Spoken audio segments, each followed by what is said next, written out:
Hi friends, super കൺമണിയുടെ ഇന്നത്തെ എപ്പിസോഡിന്റെ റിവ്യൂയിലേക്ക് എല്ലാവർക്കും സ്വാഗതം. അങ്ങനെ ആകെ അസ്വസ്ഥനായി നിൽക്കുന്ന സാഗറിനെ ദേവ്ജി പലതും പറഞ്ഞ് ധൈര്യം കൊടുക്കുന്നുണ്ടെങ്കിലും ഇതൊന്നും പ്രാക്ടിക്കൽ ആക്കാൻ പറ്റില്ലെന്ന് പറയുന്നുണ്ട് സാഗർ. അപ്പോൾ സാഗറിന്റെ ആറ്റിറ്റ്യൂഡ് കാണുമ്പോഴത്തേക്കും ദേവ്ജി ആണെങ്കിലും പറയുന്നുണ്ട്, എന്നാ പിന്നെ പേടിച്ച് വിറച്ച് നീ കഥകം പൂട്ടി റൂമിൽ തന്നെ ഇരുന്നു. ഞാൻ തന്നെ വിഷമിപ്പിക്കാൻ വേണ്ടി പറഞ്ഞൊന്നുമില്ല. ഒരു ഘട്ടത്തിലും നമ്മുടെ കരുത്ത് ചോർന്നു പോകരുത് സാഗറെ. താൻ ഈ വിവരിച്ച ബൽറാമിനെ കുറിച്ച് ഞാൻ അറിഞ്ഞ കാര്യങ്ങൾ ഏതായാലും പറയാം. സാഗറിനെ പോലെ തന്നെ വളരെ കഷ്ടപ്പെട്ട് താഴേക്കിടയിൽ നിന്നും വളർന്നു വന്ന ഒരു ബിസിനസ്സുകാരൻ, ചെറുപ്പക്കാരനാണ്. ഒരുപാട് ബിസിനസ്സുകൾ വേറെയുമുണ്ട്. ഇത് ആദ്യമായിട്ടാ കേരളത്തിൽ ഒരു സംരംഭം തുടങ്ങുന്നത്. ഉടനെ സാഗർ ചോദിക്കുന്നുണ്ട്, കേരളത്തിലല്ലാതെ വേറെ ഒരിടത്തും ഇയാൾ ഫാഷൻ ഡിസൈനിങ് നടത്തുന്നില്ലല്ലോ? എന്റെ അറിവിലില്ലെന്ന് അതിന് മറുപടി പറയുന്നുണ്ട് ദേവ്ജി.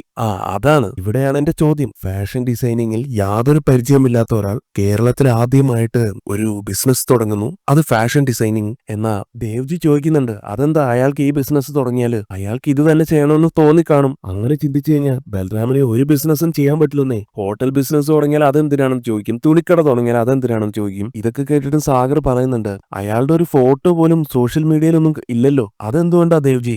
അത് ചിലപ്പോൾ അയാൾക്ക് ഫോട്ടോ ഇടാൻ തോന്നാത്തോണ്ടായിരിക്കും. അങ്ങനെ ഒതുങ്ങി നിൽക്കാൻ ആഗ്രഹിക്കുന്ന ഒരുപാട് പേര് ഈ ലോകത്തുണ്ടാവും. സോഷ്യൽ മീഡിയയിൽ ഞാനും അത്ര ആക്റ്റീവ് ഒന്നുമല്ല. ഓരോരുത്തർക്കും ഓരോരോ രീതികളുണ്ട്. അങ്ങനെ കണ്ടാൽ മതി ഇതിനെയെന്ന് പറഞ്ഞു കൊടുക്കുന്നുണ്ട് സാഗറിന് ദേവ്ജി. സാഗറെ, ആരോഗ്യപരമായ മത്സരം വളർച്ചയ്ക്ക് ആവശ്യമാണോ? അയാൾ ഈ ഫീൽഡിൽ വരട്ടടോ. തലയ്ക്ക് മീതെ വെള്ളം വന്നാൽ അതൊക്കെ മേലെ തോന്നി, അത്ര തന്നെ. വരുന്നിടത്ത് വെച്ച് കാണാം എന്നെല്ലാം ദേവ്ജി പറഞ്ഞു കൊടുക്കുന്നുണ്ട് സാഗറിന്. പിന്നീട് കാണിക്കുന്ന അമ്മായിമാരെല്ലാം ജോലിക്ക് പോകാനായിട്ട് റെഡിയായിട്ട് ഇറങ്ങുമ്പോൾ ധനലക്ഷ്മി ആരോടോ ഫോണിൽ സംസാരിക്കുന്നതായിട്ട് കാണുന്നത്. ധനലക്ഷ്മി ഫോണിലൂടെ പറയുന്നുണ്ട്, എനിക്ക് പൈസ ഇന്ന് തന്നെ കിട്ടണം. പൈസ വാങ്ങിക്കാൻ വന്നപ്പോ ഇങ്ങനെയൊന്നും ആയിരുന്നില്ലല്ലോ, അടുത്ത ആഴ്ച തരാം, പിന്നെ അതിന്റെ അടുത്ത ആഴ്ച തരാം. അതേസമയം അമ്മായിമാരാണെങ്കിൽ ധനലക്ഷ്മിയെ നോക്കിയിട്ട്, ഇവൾക്ക് അല്പം തലക്കനമൊക്കെ കൂടിയിട്ടുണ്ടല്ലോ, അഹങ്കാരം പിടിച്ചവള്. അല്ലെങ്കിലും ഇനി അവൾക്ക് അഹങ്കാരം ആവാലോ, അല്ലെങ്കിലേ പലിശപ്പിരിവ് കിട്ടുന്നുണ്ട്.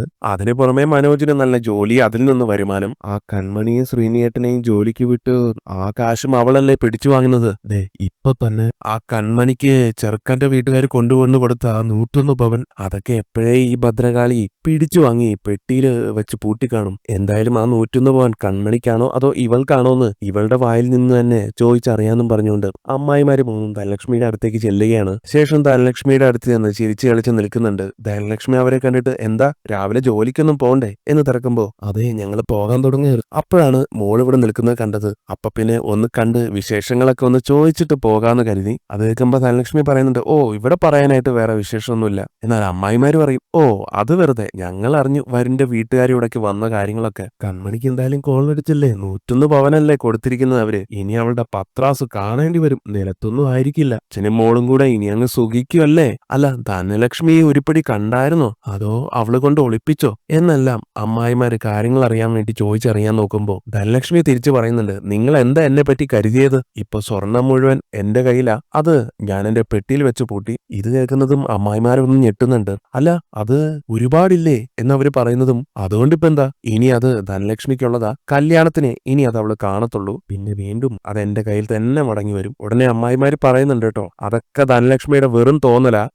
അകത്താ നരച്ച് കൊരച്ച് പരട്ട കളവയില്ലേ, അയാളെ പറ്റി ധനലക്ഷ്മിക്ക് അറിയത്തില്ല. കുടിച്ച വെള്ളത്തില് ആ കള്ളക്കളവനെ വിശ്വസിക്കാൻ കൊള്ളത്തില്ല. അയാള് കാരണമാണ് ഞങ്ങൾ ഈ അവസ്ഥയിലായത്. ഇപ്പൊ എല്ലാം പോയില്ലേ. ധനലക്ഷ്മി നോക്കിക്കോ, വിവാഹത്തിന് ആ സ്വർണം പുറത്തു പോയാ പിന്നെ അത് പിന്നെ കണ്ണിൽ പോലും കാണാൻ കിട്ടില്ല. ആ കള്ളക്കളവനും അവളും കൂടെ അതങ്ങോട്ട് മുക്കും. അതോടൊപ്പം അവര് പറഞ്ഞു കൊടുക്കുന്നുണ്ട്, ഈ വീടിപ്പ് നിലനിൽക്കുന്നതേ ധനലക്ഷ്മിയുടെ കാരുണ്യം കൊണ്ടാ. അത് അമ്മായിമാർക്ക് അറിയാം. ഞങ്ങൾക്ക് എന്താവശ്യത്തിനും മോളെ ഉണ്ടായിരുന്നുള്ളൂ. ആ മോൾക്കൊരു വിഷമം വരുന്നതേ അമ്മായിമാർക്ക് സഹിക്കില്ല. ഇങ്ങനെയെല്ലാം പറഞ്ഞ് ധനലക്ഷ്മിയെ എരിപിരി കയറ്റാൻ ശ്രമിക്കുന്നുണ്ട് 3 കൂടെ. അപ്പോഴായിരിക്കും കൺമണി ജോലിക്ക് പോകാനായിട്ട് റെഡിയായി ഇറങ്ങി വരുന്നത് കാണുന്നത്. കൺമണിയെ ധനലക്ഷ്മി വിളിക്കുന്നുണ്ട്. എന്നിട്ട് പറയുന്നുണ്ട്, നീ കല്യാണം ഉറപ്പിച്ച കുട്ടിയാണ്, അധികം ഭാരപ്പെട്ട പണികളൊന്നും എടുത്ത് ക്ഷീണിക്കരുത്. വരുണിന്റെ വീട്ടുകാരോട് ഞാനാണ് മറുപടി പറയേണ്ടി വരുന്നത്. ഒരു കാര്യമുണ്ട്, അത് ഞാൻ നിന്റെ അച്ഛനോട് നേരത്തെ പറഞ്ഞിട്ടുള്ളതാ. ഇന്ന് ഞാൻ ആ സ്വർണ്ണമൊക്കെ വെച്ച് പൂട്ടിയിട്ടുണ്ട്. കല്യാണത്തിന് അത് ഇടാൻ തന്നാൽ ഇട്ടിട്ട് പിറ്റേ ദിവസം തന്നെ അത് എന്റെ കയ്യിൽ തിരിച്ചേൽപ്പിക്കണം. അല്ലാതെ ചേട്ടനുണ്ടല്ലോ,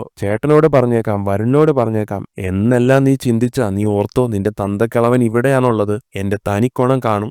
ആ നിൽക്കുന്ന 3 ജീവിതം തൊലച്ച് മൂലക്കിരുത്തിയതല്ലേ അങ്ങേര്. അതുകൊണ്ട് അച്ഛൻ തന്ന വാക്ക് അച്ഛൻ മറന്നാലും മോൾക്ക് നന്നായിട്ട് ഓർമ്മ വേണം. എന്നാ പിന്നെ നീ ഇറങ്ങാൻ നോക്ക്, സമയമായി. ഇതും പറഞ്ഞ് ധനലക്ഷ്മി അകത്തേക്ക് കയറി പോവുകയാണ്. അമ്മായിമാർക്ക് ഏതായാലും സന്തോഷാവുന്നുണ്ട്. എന്നിട്ട് കൺമണിയോടായിട്ട് അമ്മായിമാര്, എന്താടി നിനക്കൊരു പുച്ഛം, ഞങ്ങളെ കണ്ടിട്ട് മൈൻഡ് ചെയ്യാതെ പോകുന്ന എന്താ? അത് പിന്നെ വല്ലവനെയും കുപ്പിയിലാക്കി കുറെ സ്വർണം അടിച്ചു മാറ്റിയതല്ലേ, നെകളിപ്പ് കാണാതിരിക്കുമെന്നും പറയുന്നുണ്ട് അവര്. ഇതെല്ലാം കേൾക്കുന്ന കൺമണിയാണെങ്കിൽ വെറുതെ അനാവശ്യം പറയരുതെന്ന് അവരോട് പറയുമ്പോ അമ്മായിമാരാണെങ്കിൽ വീണ്ടും ഓരോ ദുഷിപ്പ് പറയുകയാണ് കൺമണിയെ പറ്റിയും ശ്രീനിവാസനെയും പറ്റിയൊക്കെ. അപ്പൊ കൺമണി പറയുന്നുണ്ട്, എന്നെ എന്ത് വേണമെങ്കിലും പറഞ്ഞു, പക്ഷെ എന്റെ അച്ഛനെ പറയരുത്. എന്നാൽ ശാന്തമായി, പറഞ്ഞ നീ എന്ത് ചെയ്യടി? നിന്റെ അച്ഛനെ തന്നെ ഞങ്ങൾ പറയും. കാരണം ആ പുഷ്ടനാണ് ഞങ്ങളെ ഈ ഗതിയിലാക്കിയത്. അയാളെ പറ്റി പറയണ്ടെങ്കിലേ ഞങ്ങൾക്ക് ഞങ്ങളുടെ പേരങ്ങ് തന്നേക്ക്. ഇനിയിപ്പോ മടി നിറച്ച് കിട്ടിയല്ലോ, അതിന്റെ പകുതി ഞങ്ങൾ അങ്ങ് ഒഴിഞ്ഞേക്കാം. ഞങ്ങളെ സുമംഗലികളായിട്ട് ഈ പടി ഇറങ്ങേണ്ടതായിരുന്നു. നിന്റെ അച്ഛൻ ഒറ്റ ഒരുത്തൻ കാരണമാണ് ഞങ്ങള് കെട്ടാച്ചരക്കുകളായിട്ട് ഇവിടെ നിന്നത്. എന്നിട്ട് അയാളെപ്പറ്റി നല്ലത് പറയണം പോലും. അയാൾ ചത്താലേ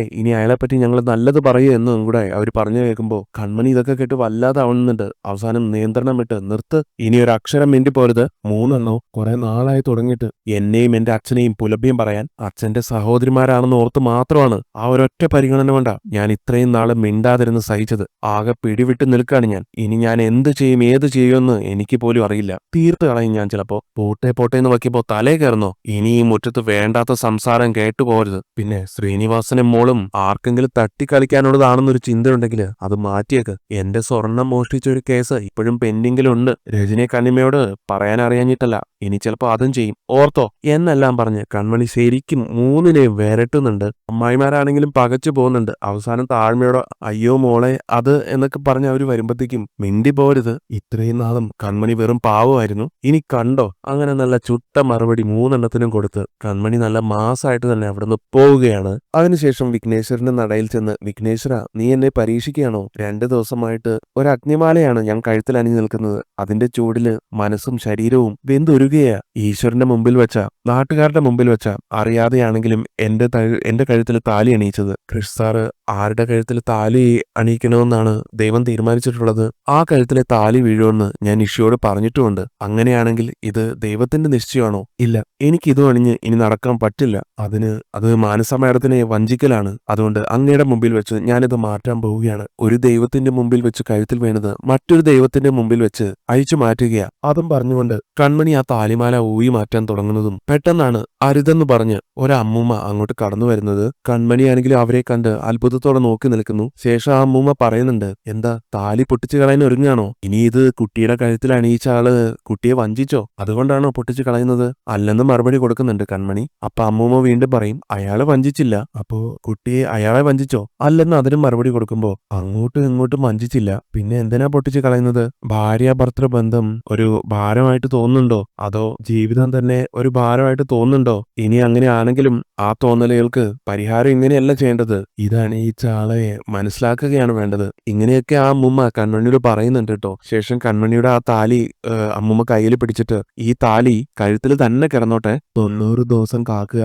എന്നിട്ടും കുട്ടിക്ക് ഇത് ഊരി മാറ്റാനാണ് തോന്നുന്നതെങ്കിൽ അന്നത് ചെയ്തോ, അതുവരെ ഇതിവിടെ കിടന്നോട്ടെ. ഇത്രയും പറഞ്ഞതും എവിടെ നിന്നും ഒരു കാറ്റും, ആ കാറ്റില് മണികളെല്ലാം കൂട്ടത്തോടെ അടിക്കുകയും ഒക്കെ ചെയ്യുമ്പോഴത്തേക്കും ആ അമ്മൂമ്മയാണെങ്കിലും പറയുന്നുണ്ട്, ഞാൻ പറഞ്ഞതേ ഭഗവാൻ അംഗീകരിച്ചു. അത്രയും പറഞ്ഞിട്ട് അവരവിടെ നിന്നും പോവുകയാണ്. അതിനുശേഷം കൺമണിയാണെങ്കിലും താലി തന്റെ കഴുത്തിൽ തന്നെ കിടന്നോട്ടെ എന്ന് തീരുമാനമെടുക്കുന്നുണ്ട്. പിന്നീട് കാണിക്കുന്നത് കൃഷ്ണ നല്ല ഉറക്കത്തിലാണ്, നേരം വെളുത്തിട്ടും എണീറ്റിട്ടില്ല. ഇത് കാണുന്ന മാനസയാകട്ടെ കൃഷ്ണന്റെ റൂമിലേക്ക് കടന്നു ചെന്നിട്ട് ഡോറെല്ലാം അടച്ചിട്ട് കൃഷ് പുതച്ചിരിക്കുന്ന ആ പുതപ്പിനടിയിലൂടെ കയറി ഉറങ്ങിക്കിടക്കുന്ന കൃഷിനെ വളരെ റൊമാൻറ്റിക്കായി കൃഷ് എന്ന് വിളിച്ചു ഉണർത്താൻ ശ്രമിക്കുകയാണ്. പെട്ടെന്ന് കണ്ണു നോക്കുന്ന കൃഷാണെങ്കിൽ തൊട്ട് മുന്നില് മാനസയെ കാണുമ്പോഴത്തേക്കും ആകെ പരിഭ്രമിച്ചുകൊണ്ട്, എന്താ ഇത് മാറെന്ന് പറഞ്ഞ് തള്ളി മാറ്റുകയാണ്. എന്നിട്ട് ചോദിക്കുന്നുണ്ട്, നിന്നോട് ആരാ പറഞ്ഞേ ഈ കട്ടിൽ കയറി കിടക്കാൻ? അപ്പൊ മാനസ പറയും, ഇനി പ്രത്യേകിച്ച് ആരാ പറയണ്ടേ, ദേ കണ്ടില്ലേ ഈ വിവാഹമോതിരം, എല്ലാവരുടെയും മുന്നിൽ വെച്ചാണ് ഞാൻ കൃഷിന്റെ പെണ്ണാണെന്ന് ഉറപ്പിച്ചത്. കൃഷിന്റെ മുന്നിൽ വരാനും ഇരിക്കാനും ഒരുമിച്ചുറങ്ങാനും ഒക്കെ എനിക്ക് അവകാശമുണ്ട്. എന്നാൽ കൃഷി പറയും, അതൊക്കെ കല്യാണത്തിന് ശേഷം. ദേ മാനസ, ആവശ്യമില്ലാതെ സ്വാതന്ത്ര്യം എടുക്കുന്നത് എനിക്ക് ഇഷ്ടമല്ല. ഇത് ആവശ്യമില്ലാതെ സ്വാതന്ത്ര്യം എടുക്കുന്നതൊന്നുമല്ല, ആവശ്യം ഉണ്ടായിട്ട് സ്വാതന്ത്ര്യം എടുക്കുന്നത് ഇതിന്റെ ആവശ്യമാ എന്നും പറഞ്ഞ് മാനസ കൃഷിനെ കെട്ടിപ്പിടിച്ച് കിടക്കാൻ തുടങ്ങുമ്പോൾ കൃഷ് വേഗം അവിടെ നിന്ന് എണീറ്റ് പോവുകയാണ് മാനസയെ തള്ളിയിട്ടിട്ട്. അത് കാണുമ്പോൾ മാനസക്കാണെങ്കിലും ദേഷ്യം വരുന്നുണ്ട്. കൃഷ്, ഇത് ബോറാണ് കേട്ടോ, മഹാ ബോറാണ്. ഇനി എത്രയോ വർഷം ഒരുമിച്ച് ജീവിക്കേണ്ടവരാ നമ്മള്. എന്നിട്ട് ഒന്ന് അടുത്തിടപഴകാൻ ടൈം ടേബിൾ പ്രോട്ടോകോൾ നോക്കണമെന്ന് വെച്ചാൽ കഷ്ടമുണ്ട്. നമ്മളെ ഏറ്റവും ഹാപ്പി ആയിരിക്കേണ്ട സമയമാണിത്. വാസ്തവത്തിൽ വാസ്തവത്തില് ഞാൻ ഈ കാണിക്കുന്നതൊക്കെ കൃഷ് എന്നോട് ഇങ്ങോട്ട് കാണിക്കേണ്ടതാ. ഞാൻ കല്ലോ മരോ ഒന്നും അല്ല കൃഷ്, ഒരു മനുഷ്യജന്മമാ. എനിക്കും ചില ആഗ്രഹങ്ങളൊക്കെ ഉണ്ട്. ഉടനെ കൃഷും പറയും, ആയിക്കോട്ടെ, പക്ഷെ ആ ആഗ്രഹങ്ങളൊന്നും തൽക്കാലം വേണ്ട.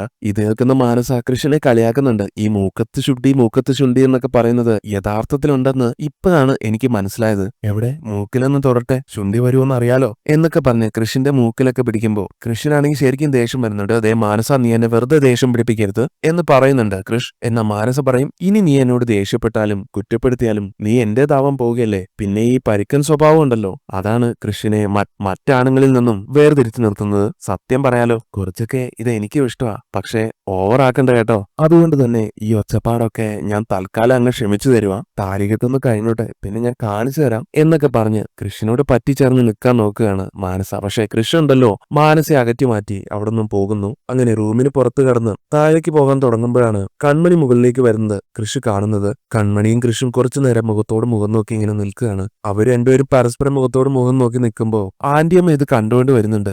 ആന്റിയമ്മയ്ക്ക് എന്തോ വശപ്പശൊക്കെ തോന്നുന്നുണ്ട്. അതിനുശേഷം കാണിക്കുന്നത് ശ്രീനിയുടെ വീട്ടില് ഒരു ജോത്സ്യൻ കൺമണിയുടെ ജാതകം എല്ലാം പരിശോധിക്കുകയാണ്. എന്നിട്ട് പറയുന്നുണ്ട് ഈ കുട്ടിയുടെ മംഗല്യഭാഗ്യം നടന്നു കഴിഞ്ഞു എന്ന്. അത് കേൾക്കുന്ന ശ്രീനി എന്താന്ന് മനസ്സിലാവാതെ എന്താന്ന് ചോദിക്കുമ്പോ വിവാഹ പൊരുത്തം നോക്കാനല്ലേ ജാതകം കൊണ്ടുവന്നത്. വിവാഹയോഗം മുമ്പേ തന്നെ കാണുന്നുണ്ട്. കഴുത്തിൽ താലി വീഴേണ്ട സമയവും കഴിഞ്ഞു. പക്ഷേ വിവാഹയോഗം കഴിഞ്ഞതായി കാണുന്നു. ജോത്സ്യൻ ഇത് പറയുമ്പോൾ വല്ലാതാവുന്നുണ്ട് ശ്രീനിവാസൻ.